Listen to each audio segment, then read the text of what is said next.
ក្រោយពីរំដោះពីចេញពីខ្មែរក្រហមមកភ្លើងទឹកអីនឹងយើងអត់មានស្អីពីចំនួនហ្នឹងយើងប្រើ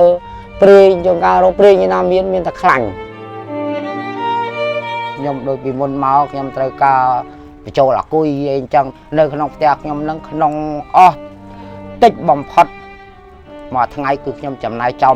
10000 ពេលណានឹងមកដូចកាត់បន្ថយអានឹងបាន 10000 នឹងមកខ្ញុំនឹងចំណាយលុយនឹងបកឲ្យកូនខ្ញុំបានសិក្សាបានមួយចំនួនដែរដូចបានមួយនាក់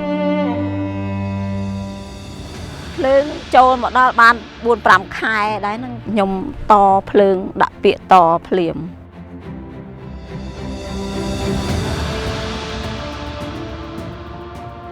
ប្រើទៅដាំបាយហើយដាំទឹកសាកទូរស័ព្ទអត់លឺ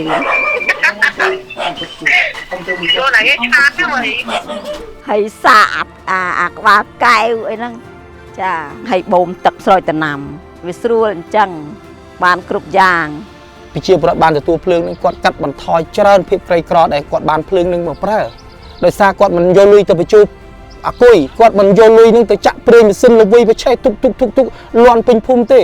គាត់លោកអ្នកពួកគាត់ប្រើសូឡាស្ងាត់ឈឹងភ្លើងភ្លឺប្រើ24 ម៉ោងលើ24 ម៉ោង